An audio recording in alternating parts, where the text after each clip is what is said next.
Hello friends, welcome back to my channel. So వెజిటబుల్‌లో మహారాజు అంటే వంకాయ అని అంటారు కదా! వంకాయ ఏ కర్రీలో వేసినా, ఇలా వంకాయ టమాటో కర్రీ చేసినా చాలా టేస్ట్ బావుంటుంది.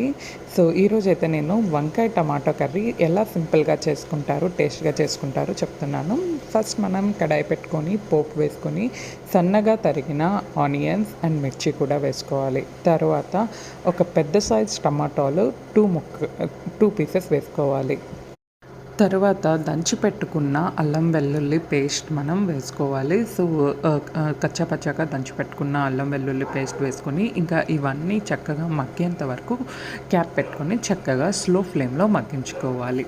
ఇలా మగ్గిన తర్వాత మనం ముందుగానే కడిగి పెట్టుకున్న వంకాయలను లాంగ్ సైజ్లో నేనైతే కడిగి పెట్టుకున్నాను. సో లాంగ్ సైజ్లో పట్టిన వంకాయలను ఈ విధంగా వీడియోలో చూపించే విధంగా వేసుకోవాలి. సో వేసుకున్న తర్వాత మనం చక్కగా హై టు లో ఫ్లేమ్లో మనం చక్కగా టోస్ట్ చేసుకోవాలి. సో ఈ విధంగా టోస్ట్ చేసుకోవాలి అంటే ఏదైతే మసాలా టమాటా అవి ఉందో అవి కూడా వంకాయలకు పట్టేటట్టు హై టు లో ఫ్లేమ్ పెట్టుకొని మనం టోస్ట్ చేసుకోవాలి. తర్వాత రుచికి తగినంత ఉప్పు వేసుకొని ఇంకా క్యాప్ పెట్టుకొని మగ్గనివ్వాలి. సో చూసారా, మధ్య మధ్యలో మనం ఈ విధంగా కలుపుతూ ఉండాలి. ఈ విధంగా కలపడం వల్ల అడుగంటకుండా ఉంటుంది.